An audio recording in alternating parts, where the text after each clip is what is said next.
कड़कड़ाती बिजली में अपनी बालकनी में खड़ी सौम्या खोई खोई कुछ सोच रही थी। अंदर आ जाओ ना। उसके घर के अंदर से आवाज आती है। तब भी सौम्या काले अंधेरे में खड़ी होकर न जाने किसका इंतजार कर रही थी।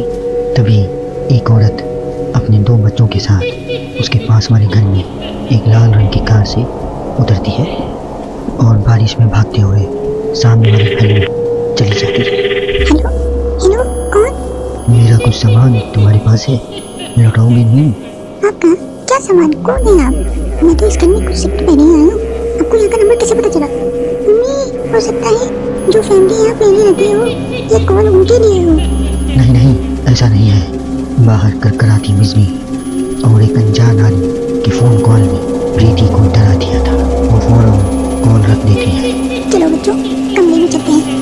मैं तुम्हें सुला देती हूँ। पर इतने अंधेरे में तो कुछ भी नहीं दिखाई दे रहा है। मम्मा, फ्लैशलाइट ऑन करो ना। फ्लैशलाइट ऑन करती है जहाँ उसे ऊपर जाने की सीढ़ियाँ दिखती हैं और चारों तरफ सफेद कपड़ों से ढके फर्नीचर थे। तभी प्रीति की 3 साल की बेटी उससे कहती है, मम्मा, घोस्ट। नो भाई, ये तो व्हाइट क्लोथ्स है। चलो ऊपर, मम्मा आपको स्टोरी सुनाएगी। सुनिए ना आपको स्टोरी। चलो चलो चलो, जल्दी चलो। प्रीति अपनी छोटी बेटी को अपनी गोद में उठाती है और अपने बेटे के साथ सीढ़ियाँ चढ़ना शुरू करती है। एक एक कदम उसे ऐसा एहसास हो रहा था मानो वो सीढ़ियाँ भी नहीं दलदल में कदम रख रही हो। ये मेरे पैर सीढ़ियों में धंस क्यों रहे हैं? बहुत देर चलने के बाद सीढ़ियाँ खत्म होती हैं। ऐसा लग रहा था कि मैं पता नहीं कितने दिनों से चल रही थी। जैसे तैसे प्रीति थकी हारी ऊपर कमरे में पहुंचती है। जैसे ही फ्लैश बेड पर पड़ता है वो देखती है कि उसके दोनों बच्चे पहले से ही बिस्तर पे सो रहे हैं। मेरा सर चकरा रहा है। बच्चे तो मेरे गोद पे थे, यहाँ कैसे आ गए? और वो भी मुझसे पहले। प्रीति कुछ समझ पाती उससे पहले ही वो बेहोश होकर जमीन पर गिर जाती है। अगली सुबह उसकी आंखें सूरज की रोशनी चेहरे पर पड़ने से खुलती हैं।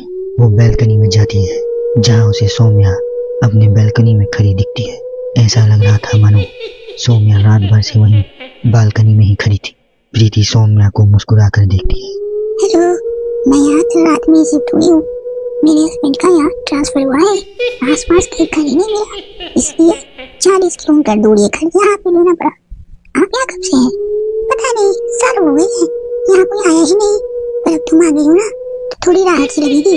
आओ ना घर पे। हाँ हाँ, क्यों नहीं, मुझे भी कंपनी में जाएगी। वैसे ना कल रात मैंने यहाँ कुछ अजीब महसूस किया। मैं आकर बताती हूँ, ठीक है? प्रीति सौम्या से मिलने उसके घर की ओर जाती। कल रात की घटना उसके दिमाग में ऐसी बैठ गई थी कि वो मनी मन कुछ बड़बड़ा रही थी।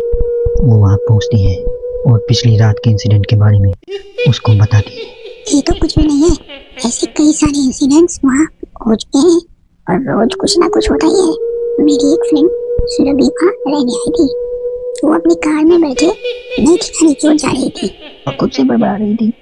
ये सिविल इंजीनियर्स की लाइफ में बड़ी मुश्किल होती है, जंगल झाड़ियों में रहना पड़ता है। कार एक घर के पास रुकती है। दीजिए मैडम, हम आ गए हैं। आपको कुछ जरूरत पड़े तो मुझे कॉल कीजिएगा, मैं यहीं बगल वाले घर में ही हूँ। सुरभि घर के अंदर जाती है। डाइनिंग टेबल पर पहले से ही खाना रखा हुआ था, पानी का ग्लास भी, टीवी भी ऑन था। ऐसा लग रहा था कि मानो अभी भी यहाँ कुछ था और है भी। चलो, कंपनी अच्छी है, सब अरेंजमेंट्स मेरे आने के पहले ही कर दिया है। सुरभि खाने के टेबल पर बैठती है जहाँ 5 लोगों का खाना परोसा हुआ था। ये 5 प्लेट पता नहीं किसके लिए सर्व कर दिया है। हदी है। सुरभि अपने प्लेट से खाना शुरू करती है और उसी वक्त बाकी 4 प्लेटों से भी खाना गायब होने लगता है।